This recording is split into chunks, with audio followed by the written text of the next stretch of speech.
Again, good afternoon, Tiger Bay members. I am your club president, Steve Bertman, and we have a great program for you today. Few program notes. August 11th, candidates for Leon County Sheriff will be here at Tiger Bay. Folks, you know, I've been getting some complaints about my openings. So on a personal note, so I'm taking a hint from Mrs. Trump's playbook. 77 years. Tallahassee's newest congressional candidate, Corinne Brown, has found herself in a little bit of trouble. Allegedly, she's been living high on the hog, using money from her favorite charity, One Door. After the trial, she's going to start a new charity. It's called One Door, One Window, and a Toilet.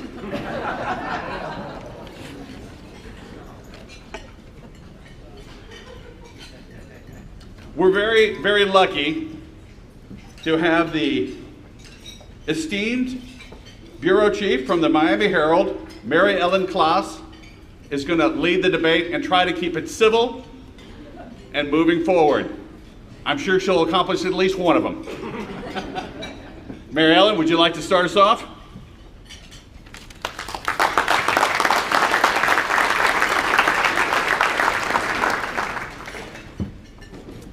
Thank you, Steve. Thanks for inviting me. It's great to be here. We've got a lot of candidates. We've got a lot of good material to cover. So I want to get us started right away. I'm going to name each of the candidates, and they're in alphabetical order, as you can see. If each of them would come up and stand, and then we'll kind of go over the ground rules and then get started. So let's start off with Rocky Hanna. Winnie Hildebrand, Jackie Pons, Patricia Ann Sunday, and Forrest Van de Kamp. Great. So each of you will have 1 minute to do an opening statement, and then you will have 1 minute to respond to each question. The ground rules are if any one candidate's name is mentioned, they will be allowed a 30-second rebuttal. And then each candidate will get a minute for closing remarks. Now, Jeff Hendry is our scorekeeper, and so keep an eye out on him. I'm not scoring. Scorekeeper, sorry, timekeeper. I'll keep the score. Keep an eye out. If you guys go too long, we're going to be getting the dong out. Okay. So Rocky, you want to give it a start? My name is Rocky Hanna, born and raised in Tallahassee, Florida, third-generation graduate of Leon High School, former officer and veteran in the United States Army. Started my career with Leon County Schools in 1988 as a hall monitor at the very bottom of the organizational chart. For the last 28 years, I've had the honor of serving in many different capacities in our school system. No matter the role, I've always fought to be a champion for our kids, our teachers, and our schools. I love this profession. I can't imagine doing anything different. We have a good school system, but I know without a doubt that we can do much better. With my leadership, I will make that happen. Thank you very much. I'd like to thank Tiger Bay for inviting us here today. I'm Woody Hildebrand, and I'm ready to make positive changes in our school system. As a 28-year Leon school system educator, I have experience at the elementary, high school, and technical school level. Additionally, I worked as a district administrator, overseeing construction of all buildings in our school system. On August the 30th, Woody Hildebrand is asking you to vote for change and leadership in our school system. Woody Hildebrand will increase safety for our students, raise our student learning gains, and ensure our graduates in college are college ready or workforce ready. Additionally, Woody Hildebrand will build schools based on community need, stop the corruption of our taxpayer dollars from being spent, stop a $2 million in payments to diploma mills, stop students and employees from bullying, hire the very best teachers. Thank you very much. I'm Jackie Pons, and I am your superintendent of schools. It's been an honor to serve the past 10 years. I'm married to Kay Bellflower Pons. We've been married for 41 years, and during the last 10 years, we've had the following accomplishments here in our school system. DOE has designated us as a high-performing district. We're also the #1 majority-minority school district in the state of Florida. We've increased graduation rates 10 points above state average. African American graduation rates have gone up 25 points in the past 5 years. We've created a 1,000 mentor program to get more mentors in our schools. We've also protected the fine arts by making sure that we have art, music, and PE at our elementary school, because that's what keeps our children in school every day. And during that time period, I've made sure that we kept this school district safe, strong, and high performing. Thank you. Yes, I'm Patricia Ann Sunday. I just want to give a shout out to my old friend Cheryl Naylor over there that I just connected with today, thank God. I'm a product of Leon High School. I was in the graduating class of 1965, and I'm proud to say the first integrated class in Leon County. I'm a former elected school board member under the previous married name of Kuiper. You might remember me. I am using my maiden name at the present time. I am an ordained minister and own my own ministry. You can find me on YouTube if you care to look. Thank you. Thank you for giving us this opportunity to be here. I've been with you before. It's been a few years, so it's good to get back on the circuit again. I'm Forrest Van Camp. I'm a professional retired educator. Spent 46 years in education, 36 of that with Leon County School. Came in, hired by Ned Lovell, and served at Penn as my first superintendent. So I worked with the school board for all of those years. My first board meeting was in 1978 at Dodd Hall. I have watched for the last 3 years particularly what's happening in our nation, what's happening in this school district. I couldn't sit by any longer. I had to get into this race. I'm concerned about the Common Core curriculum. I'm concerned about the testing that's happening in our school district. And we need a leader with experience and someone that's willing to stand up and say enough is enough. And if you elect me in November, I guarantee you we will make changes in Leon County Schools. Very good. Well, thank you all. Let's just start it off. Do you think that the Leon County should retain the elected school superintendent position, or do you agree with some who believe it should be a school board appointed job? Rocky, do you want to start and we'll just go down the line? I think our community has answered that question several times now, and we're about split. I believe the Democrat did a recent survey, 50-50 on appointed versus elected. I think the key is a responsible and engaged school board. I would support whatever the members of this community do. If I'm elected in 2020, if we want to move to appointed, I would be glad to sit before a board and interview, just like I did to become a principal and a teacher. As of now, it's elected. I've never run for anything in my life. Okay, this is all new to me. But I think first and foremost, we have to have a responsible school board that's engaged and not acting just as a rubber stamp for the superintendent. They're paid to do a job. They're paid more than a beginning teacher to do their homework. They go to 2 meetings a month. But for years now, this school board has acted as rubber stamp for the superintendent for construction projects and hirees. That has to come to an end. Appointed or elected, we have to have a responsible, engaged school board that is doing their due diligence. Appointed or elected, let's let the public make the decision.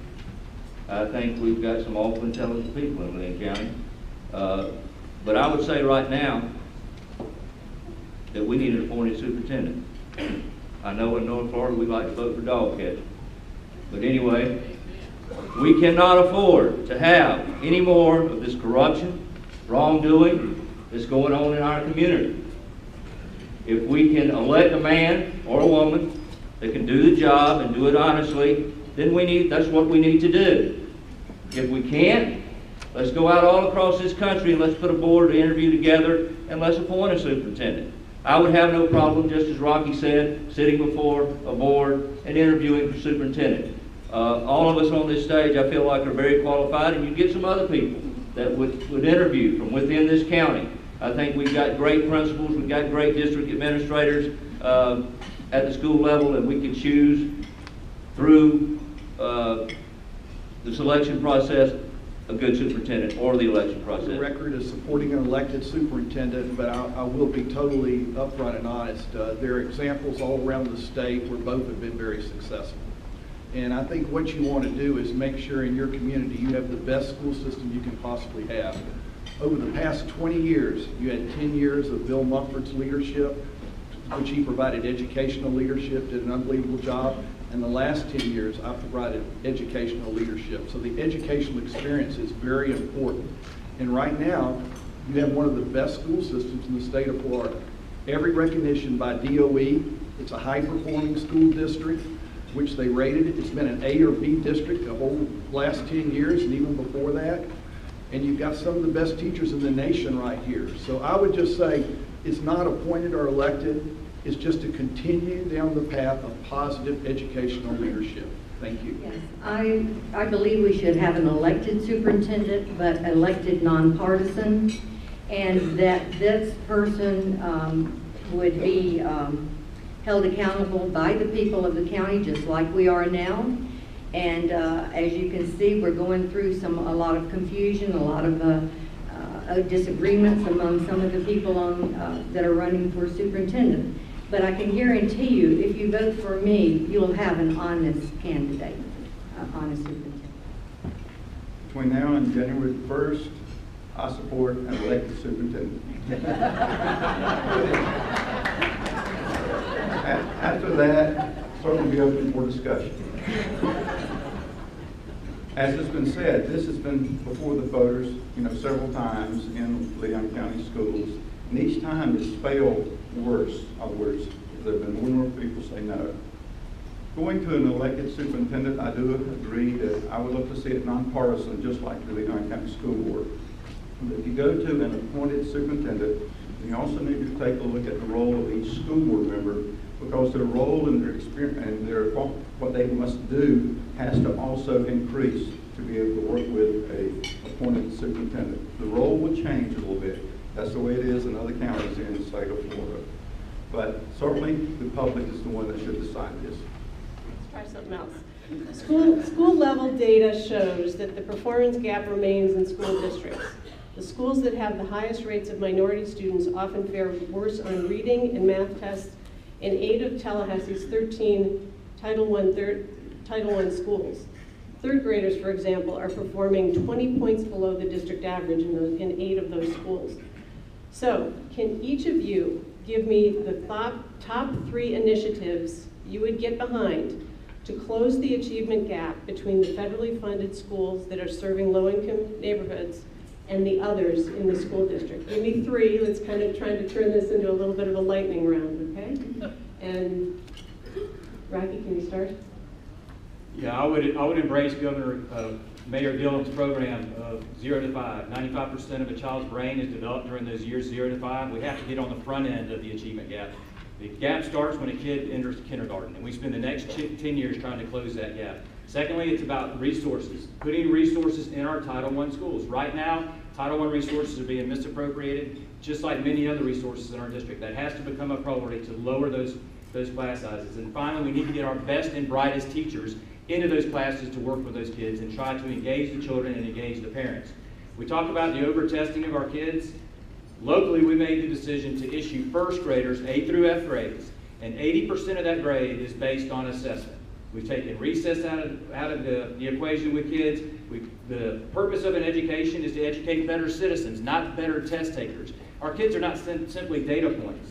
We have to go back and take some of the pressure off of our children and our teachers. But there needs to be some accountability. We need to get the resources where they belong. That's back in the classroom. We have to start out with a prescription for each child when they're in kindergarten. They all come in different. They all are at a different spot.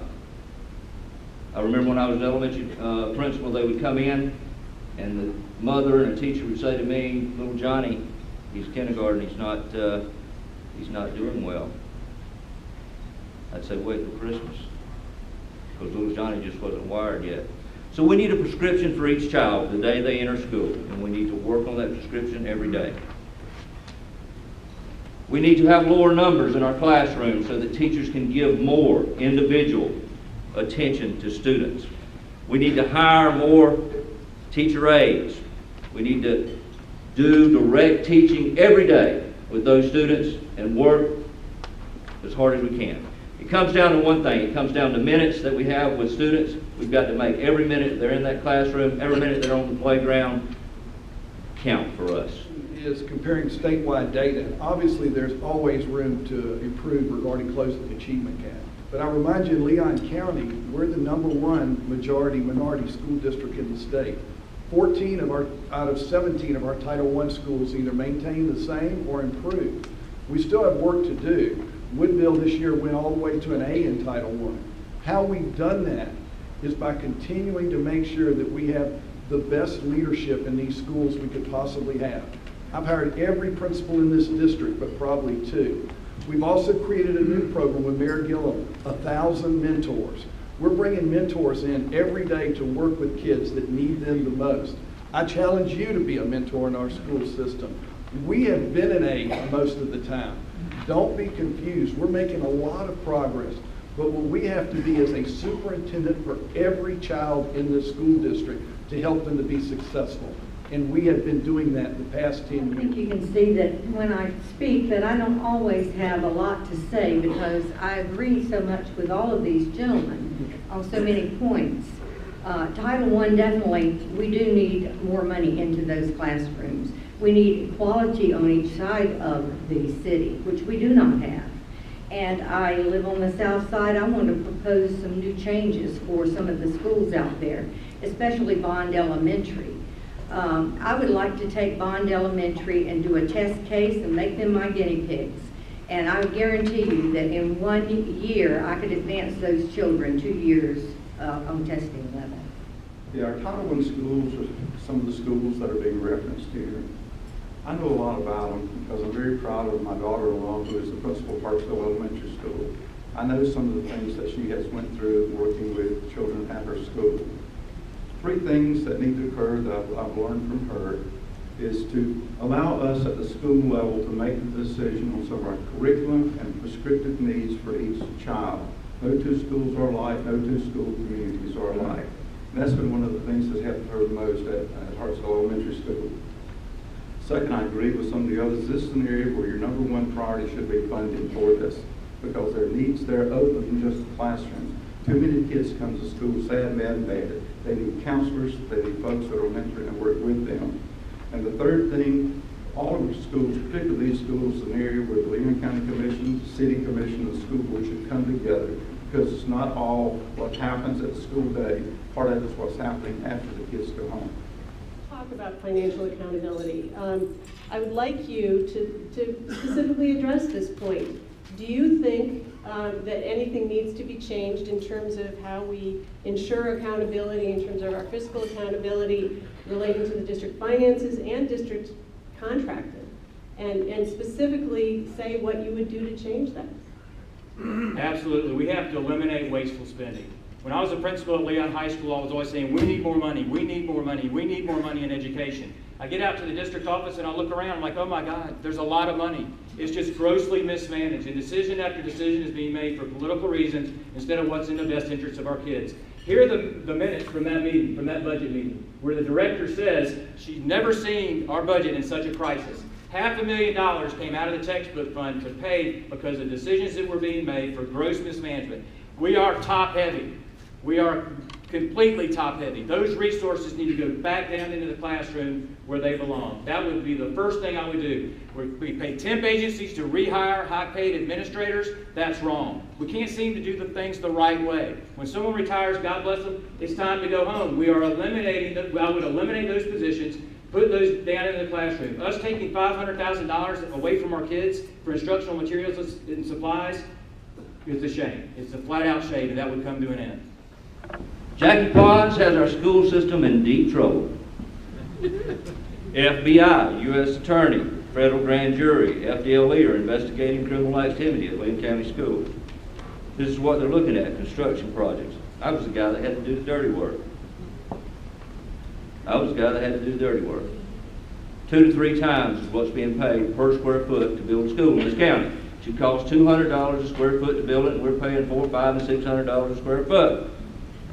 Land purchases. I want to get this straight.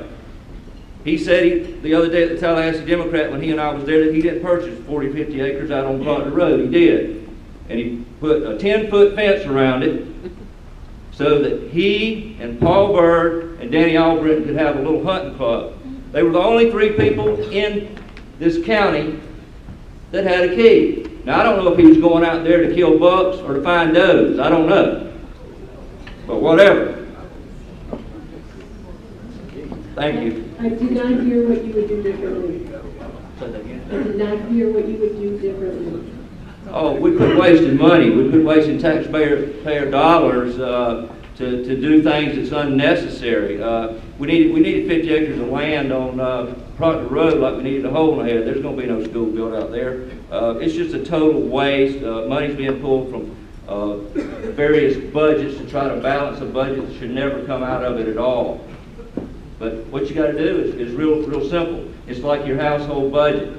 You've got to sit down and you've got to back it out. This is what I've got each month. This is what I've got to make my house payment, my car payment, everything else. You do the same thing. In elementary school, you know what you do? You start with a budget and you back it out. And you use it as needed as the year goes along with the students. Would you repeat the original question for me, please?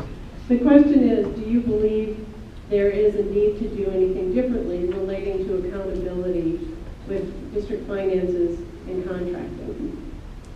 You can always make improvements to make your system better.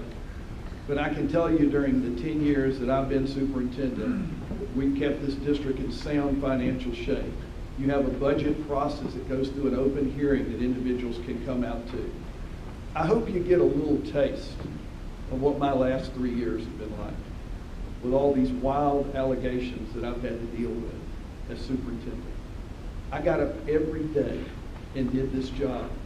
And now the 2 people that put a notebook together that we know is full of lies are now running for superintendent. I think you all own your own business. You understand exactly what's going on here. And I'm going to respond to keeping this district strong, safe, and high performing, and moving this district forward and not deal with wild, false allegations. So you don't think there's any need to make any specific changes? Yes, ma'am. I definitely think we're always changing. That's part of the whole budget process when you go through this. That's why you have the budget hearings that you have. That's why you have a finance committee, a budget committee that approves every expenditure in the district to look at better ways to manage your dollars. But also when you're negotiating with unions and you're talking to unions, you share this information with them. So the entire public is part of that process. You can always improve a system and make it better. But we have one of the best school systems in the state of Florida. All the candidates have acknowledged that. And certainly as superintendent, whether it's me or somebody else, you want to get up every day to try to make your system better. But you have to have specifics. If you say the district has too many employees, list the jobs you want to eliminate. That would be fair. Who are the people you want to eliminate? Call them out. Who are they? I've eliminated 50 positions since I've been superintendent. My turn? Yes. I'm going to take that damn 25 million and put it in a new Rickards High School. Because the development is coming out that way. There's nowhere else to go north or northeast. It has to go south. And it's headed around. That was in the Blueprint 2000. It's headed around. There's nowhere else to go north of town. They're coming south and we're ready for them. New developments and new enterprises. The fiscal accountability of the school district is a partnership. It's a partnership between the superintendent and the school board. The school board, one of their major functions is to review the budget and approve the budget. And I can tell you I'm proud, and you should be proud of what the school board has done to keep balances in check and to approve the budget for Leon County Schools. They have done a great job. It is a partnership, and the budgets come through, belongs to the board and to the superintendent. Now, one of the things that I would do different, one of the things I proposed on the board at the time was when you do a budget, you got to start with a concentric circle. In the middle of that circle is safety and security. That's what you fund first. Out the next circle is the classroom, the teacher, the principal of the school. That gets funded. Outside of that is the district support services. You look at funding that. Then the last circle is the district office and all the things that's happening there. When the budgets are cut, you start at the outer level and you cut and you work down. But the last thing you cut is safety, security, and the last thing you cut is money for the classroom. Right. I'd like to, Mr. Hanna, would you like to follow up and explain what specific positions would you eliminate if you think that we are so overstaffed? I'm not going to name names. There's a bunch of people sitting in the back room that I've known for a number of years, and I eliminated myself on June the 1st. I just saved the district $108,000. I eliminated myself. Back to the false allegations. I'm sorry your life has been so difficult the last 3 years, Mr. Superintendent. We have been handing out non-bidding contracts for years in return for political donations to the superintendent and to board members to get reelected. It's been going on and on and on. I had a decision to make 3 years ago. Either do the right thing or do the wrong thing. I stepped up, I handed information over to the federal government. That's no secret anymore. I did what I thought was right. I love this community. I love this school system. I could not watch this anymore. As far as false allegation, the Tallahassee Democrat even reported. He admitted he busted these contracts up into smaller pieces, didn't bid them, and gave them away to keep these companies in business. It's not the job of the Leon County School System to keep private companies in business. It's to do what's right for our kids and not to pay double per square foot what we should. Last summer, Leon County School Board adopted 11 new policies and procedures related to construction practices. They rewrote the manual. If these were false allegations, there would have been no need to do that whatsoever. Thank God we're doing things now the right way. Mr. Pons? Thank you. First, I'm sorry. I should get 30 seconds No, because you he said haven't. 2 people. I get a rebuttal. No, I hadn't had my rebuttal what you said about. All right, let Mr. Pons respond and then Mr. Okay. Hildebrand. I want to set a couple things straight real quick. Hundreds of thousands of dollars investigating this. 4 entities looked into this and found no wrongdoing. When Mr. Hanna was brought in to be questioned, he said he knew of no wrongdoing. The notebook that they turned in was not signed Rocky Hanna and Woody Hildebrand, the two that put it together. It was signed Concerned Citizens of the United States of America. Every one of these projects were bid in the Tallahassee Democrat. They were advertised there. The only thing that was not bid was the construction manager. By law, you have to negotiate that fee. So this is what I've lived with. And I think this is the real choice in this election.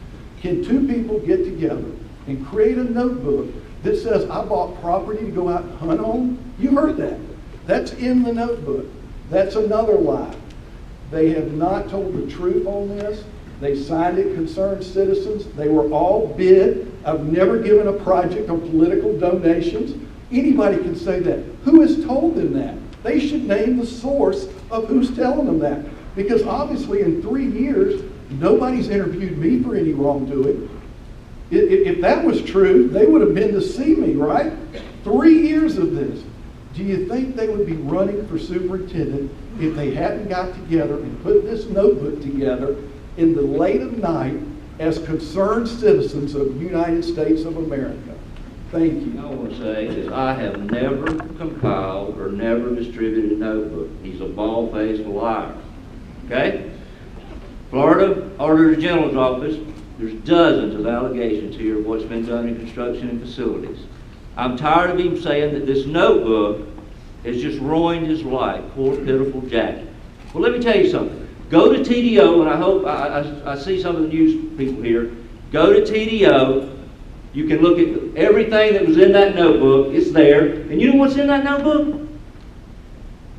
Official documents from Leon County Schools, from the property appraiser's office, from the clerk of court, absolutely records that absolutely show exactly what this man has done with your money, with your tax dollars. He's thrown it away. Okay. Go ahead. One last rebuttal here. Sure. Let's move to a different. Again, as I highlight to you, these projects were bid. You can go to the Tallahassee Democrat. You can get a copy of every one of them. Obviously, he's talking about audit findings. He's right. We get audit findings every year. We take them seriously. We correct them. There'll be another 15 next year for different areas. They're about policies and procedures that you can do better. And he is right. We did find some that were in there that we could improve, and we did take care of those and improve upon them. Thank you. Thank you very much. Now, Mr. Van Camp, can you wrap it up and give us your closing remark, and we'll just come this way down the road. Yes, I'll be happy to. It's time to take a close look at all of the candidates. You've heard a lot here today. I guess as the granddaddy of the group, some of the things really disturbing, but I really like to focus that we get back to the real needs of our kids. I have grandkids in the school district. Part of the reason I decided to get into this, as a result of what's happening with Common Core, other things that we're having to face, I couldn't sit by any longer. I looked at what was happening. I want to increase some leadership in this district. I want to return the classroom to the teacher. I want to make sure safety and security is what it needs to be in the school district. If you want to stop Common Core, then I ask you to vote for me. If you want to stop the testing, I'd ask you to vote for me. And if you vote for Grand Van Camp, then I'm going to promise you, this granddaddy will take care of your kids and your grandkids just as much as I take care of mine. So I appreciate your vote. Okay, I want you to look at the 4 gentlemen that are up here. All are nice looking, all are in nice suits, and then there's this woman here who's a little bit different. I'm a little bit different. And I want you to know that that's what you need, a new outside perspective, creating a new journey for your schools, and one which children could once again learn to say the Pledge of Allegiance, which, by the way, we did not say tonight, and to appreciate our country. One where they might once again learn to write in cursive writing so that they could read the Declaration of Independence or write out a ticket when the Southwestern Airlines no longer has their computers available like this morning. And then again, like Forrest, I am desperate. I'm desperate to tell you. I want to get rid of Common Core.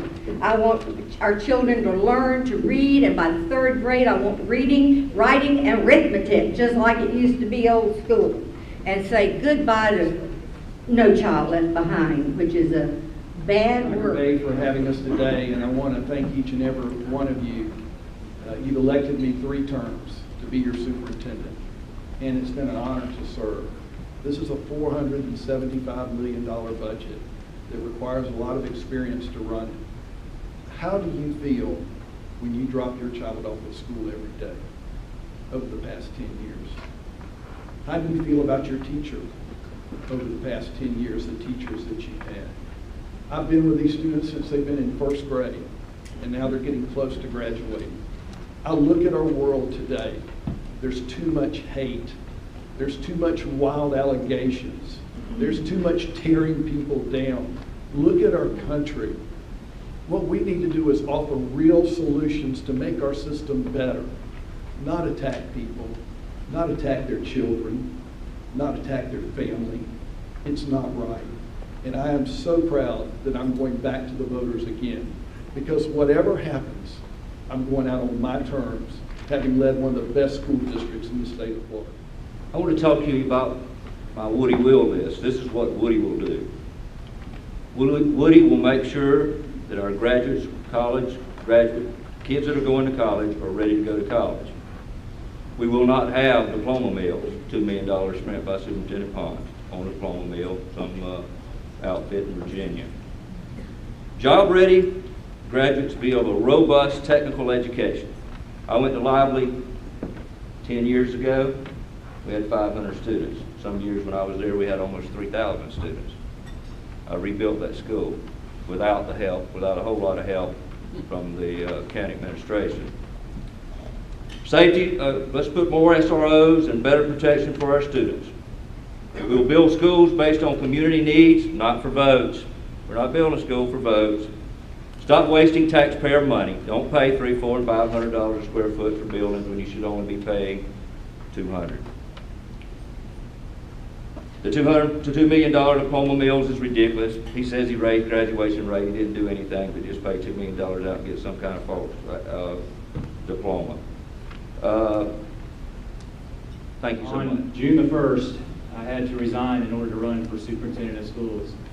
After 28 years in our school system and 2 years short of retirement, I'm now unemployed. First, to my wife, Christy, I love you and I can't thank you enough for standing by my side through this. That's how much I believe in what I'm doing. For those of you who don't know me, before you cast your vote, I ask one simple favor. Talk to someone who does.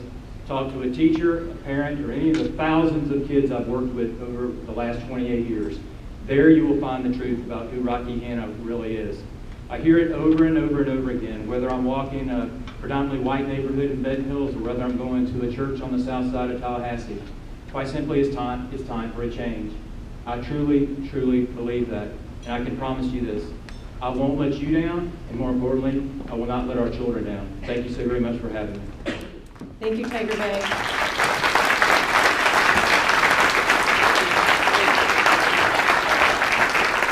For the record, folks, I nailed that cheerleading audition.